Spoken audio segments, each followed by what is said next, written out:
plan for Israel. And we've been looking, if you like, at why God chose Israel, what his purpose was for her. We've looked at the promises that he's made. And in these verses, 11 to 15, we see God's plan revealed. Now, Israel is surrounded by some very hostile neighbours. Neighbours who have an intense hatred for her and seek her permanent destruction. Was all of this part of God's plan? Why are they so hostile towards her? And we need to look at Scripture to understand why Israel's neighbours, mostly Arabs, are so determined to remove her from the land. And to do that, to understand it, we must go back to the history of Abraham.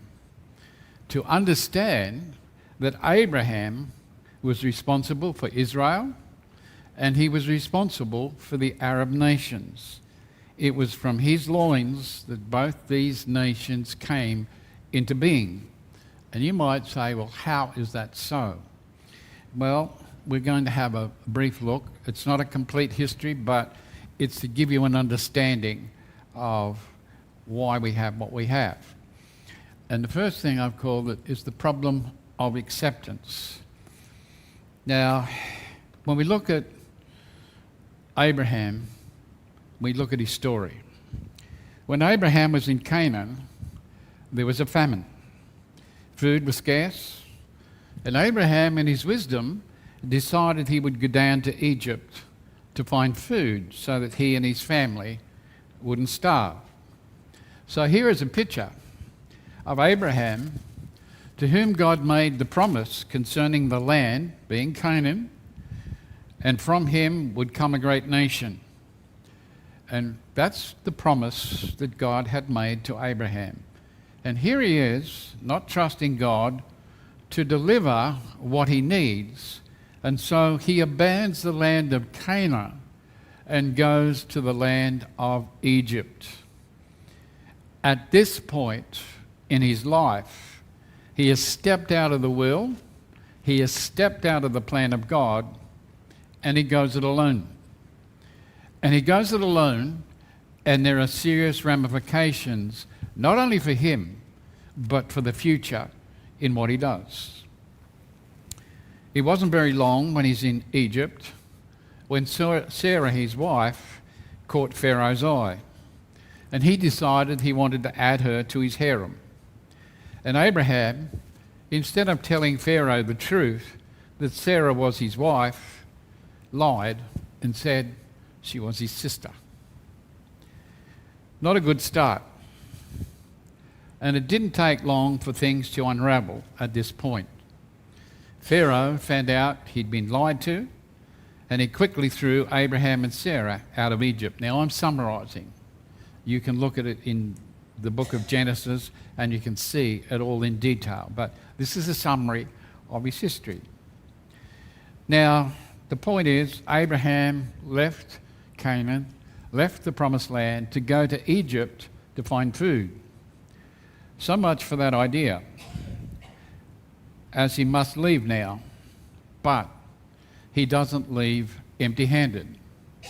While he was in Egypt, he had taken on a servant who was an Egyptian named Hagar, and they all went back to the land of Canaan. Now again, God gave him the promise that from him would come a great nation.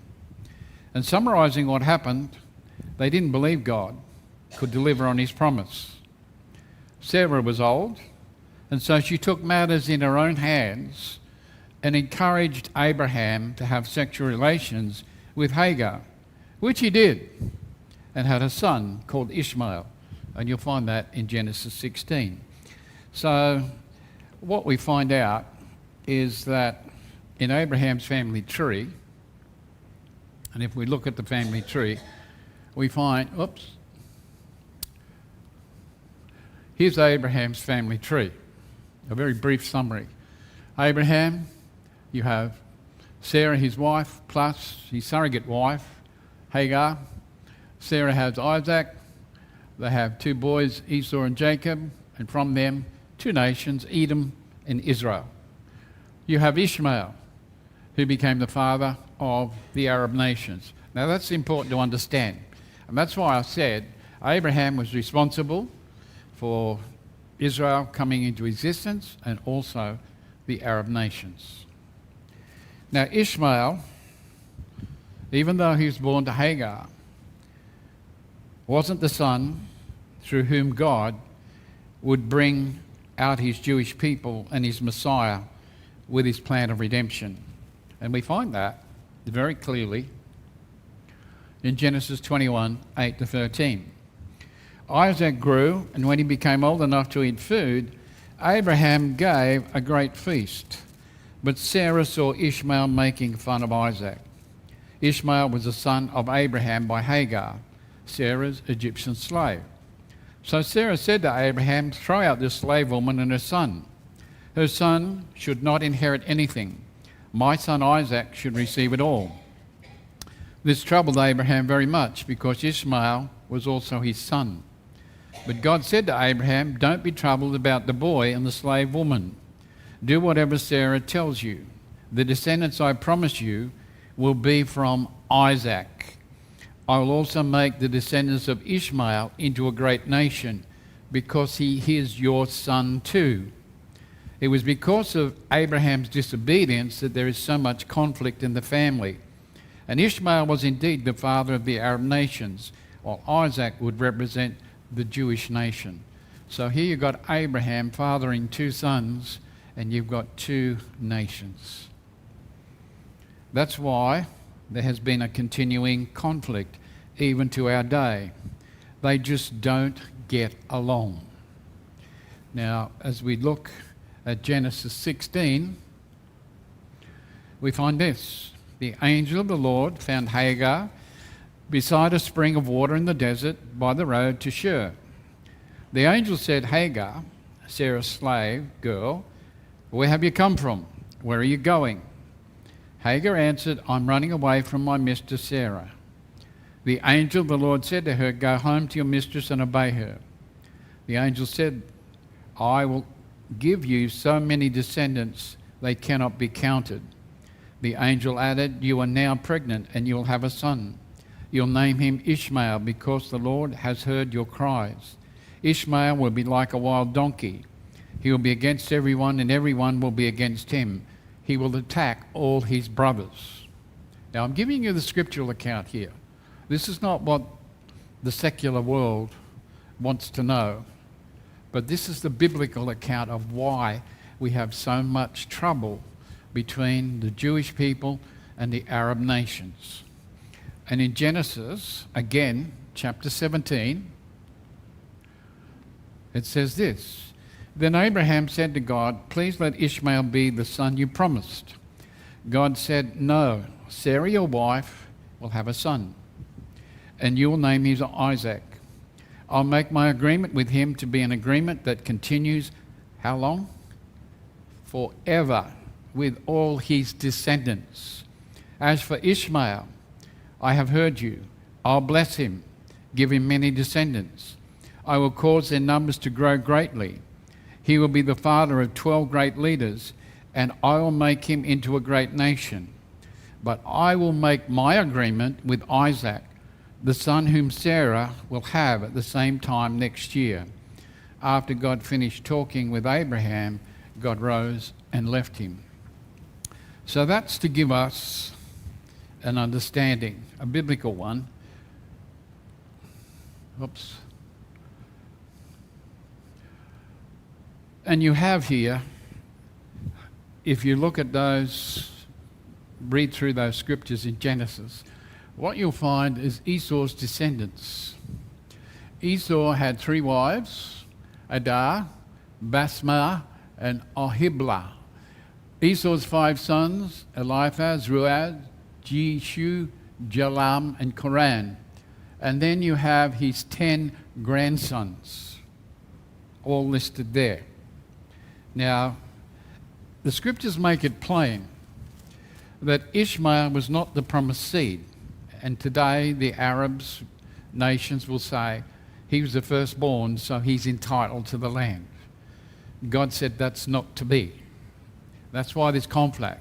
And it said Ishmael will be like a wild donkey and he'll cause trouble for his brothers. And he did, and he is still doing it. But rather than a promised seed, he becomes the persecutor of the promised seed. So the point being made is clear. All of this is due to who? Abraham, the sin of Abraham, initially going into the land of Egypt and bringing out an Egyptian handmaid that the Arab people were born, who claim a right to Abraham's inheritance to this day, and they still are persecuting the Jews. Now let me say, not all Arabs feel the same strength, in other words, the same degree of animosity towards Israel, but they still desire, or at least most of them do, the elimination of the Jewish people so they may possess what they believe to rightfully be their own land. That's why the conflict is so intense. Now it's interesting that from Isaac there are two sons born, Jacob and Esau. Jacob became the son of promise, and Esau the persecutor of Israel. And you can see that on that particular screen. Now, I've also put up something that I think will be interesting, but I know you won't be able to see it. It's very hard for you to see all those. Well, I think I've done something. If you would like your own copy, then please have a copy. You can have a look at what this guy has done of the founding nations, but I want you to notice that it sets out Ishmael from the Ishmaelites, or Hagarites as they were also known, down to the Edomites, down to Israel, the Midianites, the Syrians, the Moabites, and the Ammonites. You can see how they're all connected. And it's very interesting because we know from Esau came the Edomites. And you won't probably see it all on this particular sheet, but from the Edomites right through to modern day, where do you think that the Hamas come from? They can trace it right back to the Edomites, right back to Esau, right back to Ishmael. Now, why do I say that? Well, in Genesis 36, 1-3, I don't think I've got this up. No, I haven't. But in Genesis 36, 1-3, this is the family history of Esau, also called Edom. Esau married women from the land of Canaan. Adah, daughter of Elon the Hittite, and Aholibamah, daughter of Anna, the son of Zibeon the Hivite. And then here's the crunch. And Basmah, Ishmael's daughter, the sister of Nebaioth. You see the connection? Esau married one of the daughters of Ishmael and united them together. Ishmael's daughter was the wife of Esau. From Abraham, two sons are born, two great nations born, one of the promise and the other the persecutor of the other. Ishmael and Esau's children joined in the cause of persecution down through the centuries to this day. Now, what I'm doing is presenting you a biblical perspective of why Israel and the Arab nations around her don't get along. And Abraham's the cause of it. He's the cause of it. Now, I also want to bring to you what it says so you can get an understanding here as well. If we look at Psalm 83, 1-8, it says this: God, do not keep quiet. God, do not be silent or still. Your enemies are making noises. Those who hate you are getting ready to attack. They're making secret plans against your people. They plot against those you love. They say, come, let's destroy them as a nation. Then no one will ever remember the name Israel. They are united in their plan. These have made an agreement against you. The families of Edom and the Ishmaelites, Moab and the Hagarites, the people of Byblos, Ammon, Amalek, Philistia and Tyre. Even Assyria has joined them to help Ammon and Moab, the descendants of Lot. Does that ring any bells? You see, who are Israel's neighbours? All listed here.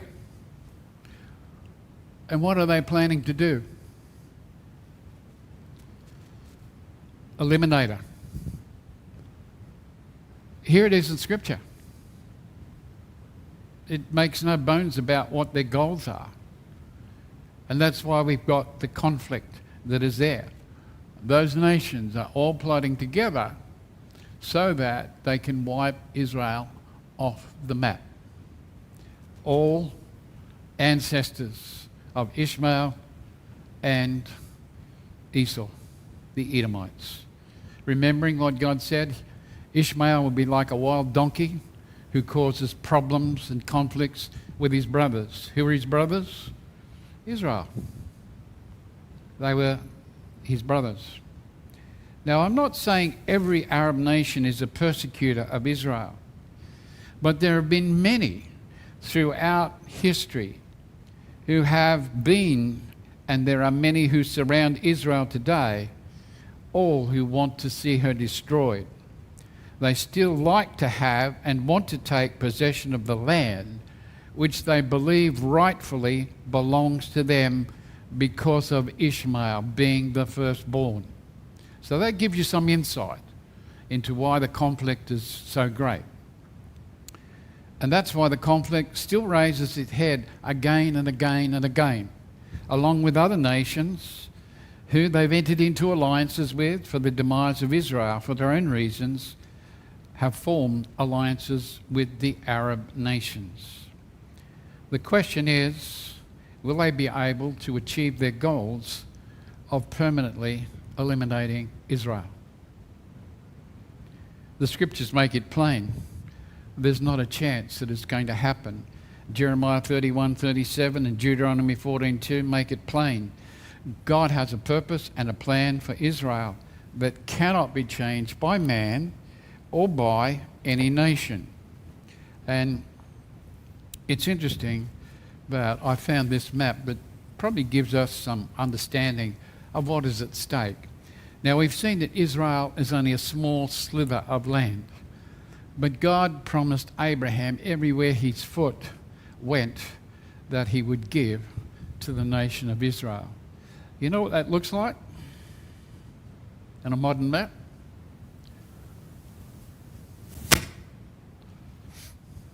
Wow. That really opens it up, doesn't it? So there's little old Israel, but you can see what it would look like if that promise is fulfilled to Abraham. Now, can you see what the conflict is so great? What's at stake? If all these neighbours, all these people around Israel can drive her into the sea, this is not going to happen. But it just gives you an appreciation of the conflict and what's happening from a biblical perspective.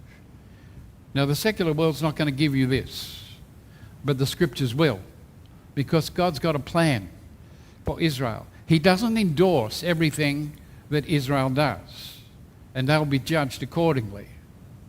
Israel's not perfect. Israel is unbelief and rebellion against God, but God still has a plan.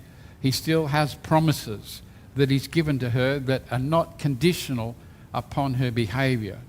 It's what he does and what he's determined. So, despite Israel's sin and disobedience, In spite of their unbelief and rejection of God's Son, the Lord Jesus, there is still a future for that nation and that people. Their enemies will not prevail against them. As we've been learning, God has temporarily put them aside for the moment while his plans are executed. And that's what we're continuing on as we look at chapter 11 tonight. And the first thing we find in verse 11 is this: the provocation asserted. So I ask, when the Jews fell, did that fall destroy them? Paul says no, but their failure brought salvation to those who are not Jews, in order to make the Jews jealous. So Paul has been pressing the point very clearly that Israel's setting aside is only a temporary thing. It's not permanent. And what is happening because of God's plans. And he's already challenged, has God cast away his people? He says, no way. It's an impossibility. It's only a temporary issue of judgment because of their unbelief. That is why, for the present, they have been pushed aside. And that's all it is, been pushed aside. Paul is saying, do you really think that God will allow them to stumble to the point that they're on the chopping block and God has lost interest in them and cast them away, never to have anything more to do with them? He says, think again. It's not going to happen. He uses a Greek word or verb for the meaning to stumble. And it's asking the question, do you think that Israel stumbling is something that stops or completely debilitates them from ever getting back up again? And so he's giving you a picture as when you stumble, you fall down. Now, what he's asking is, Israel has fallen down. Does that mean that they can't get up? Have they broken something? Are they severely incapacitated that they can't get back up and rise again? That's the question he's asking. Do you think that God caused them to stumble so that he could permanently keep them down?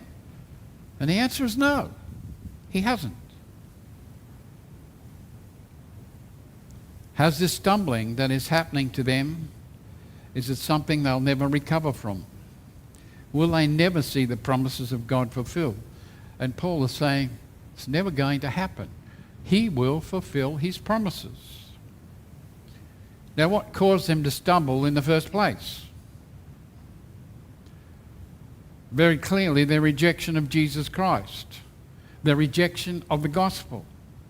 Their unbelief is what made them to stumble, but not to the point where they can't get back up and recover from their stumble, from their fall. It's not permanent. They stumbled over Jesus Christ.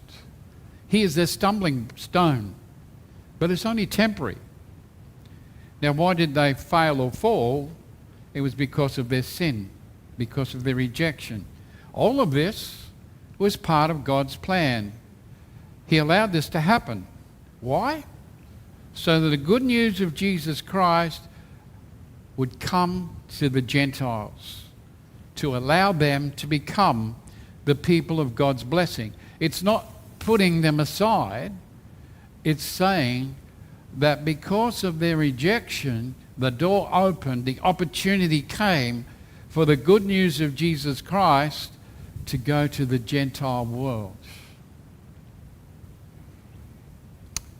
The first plan of God was to allow salvation to come to the Gentiles. And this to happen, the nation of Israel has to be set aside temporarily.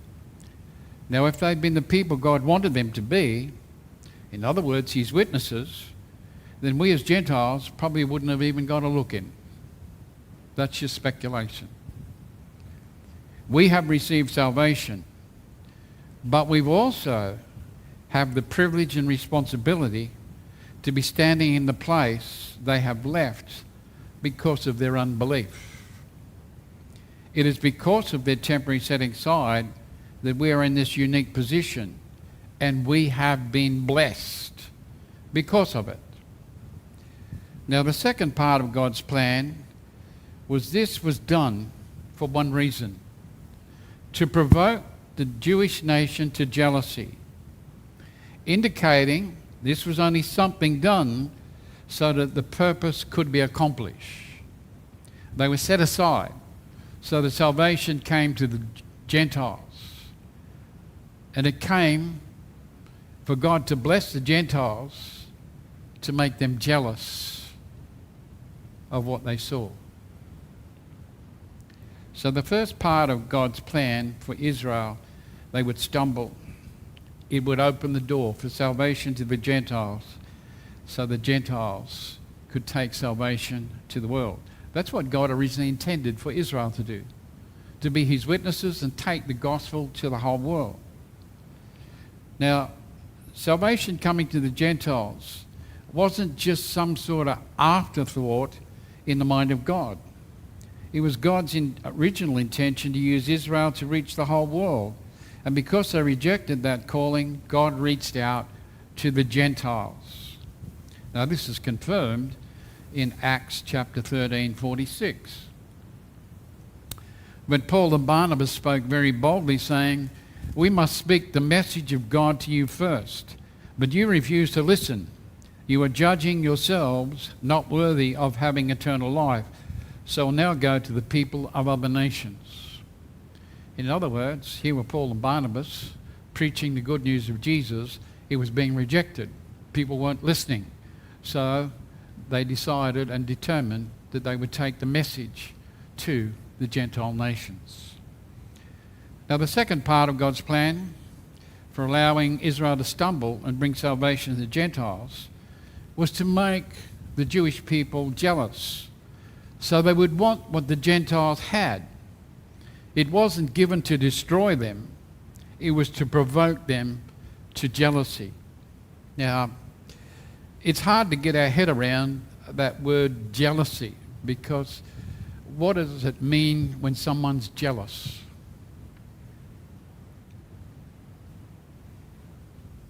If you're jealous of somebody, what does it make you want to do? Are you full of love and compassion? You're looking for their best interests, aren't you, when you're jealous? No, you're not. And that's the wrong idea that's here.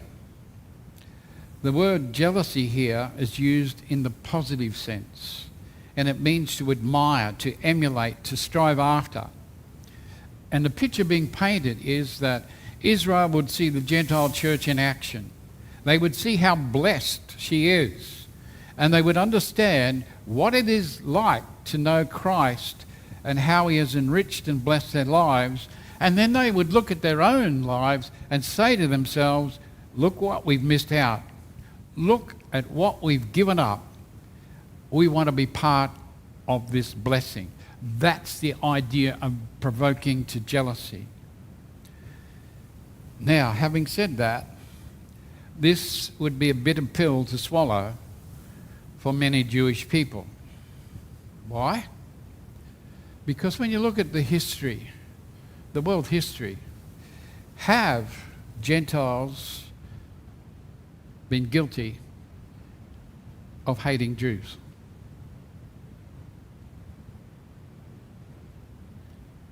Yes. You only have to look at our history. So many Gentiles have done so many things against the Jewish nation. I mean, they've done some good things as well. But yes, they've been guilty. And yes, the Jewish people are suspicious of help that is offered. But by the same token, the Jewish people have been guilty of looking down on Gentiles. They think they're superior. And it's shown through their history. Now, God in his plan has allowed them to stumble. And now they must put up, and this would be a hard pill to swallow, they must put up with seeing these same Gentiles, who they despise, who they look down on, now being blessed by God, now being converted by Christ as a way to encourage to their Messiah. These Gentiles are to be a testimony to the Jews, who they hope will desire and emulate them. That's why the church is there. I wonder what sort of a job we're doing. Are we provoking them to jealousy? Or have we taken the place and we look down on them? The temporary setting aside of Israel brought Gentile blessing and Jewish jealousy. And when the Gentiles became the people of blessing, it was to provoke the Jews to jealousy. So they would say, how is it that we are being punished? How is it that we are being chastened? How is it that we are being abused? And that's how it's been through the history since the rejection of Christ.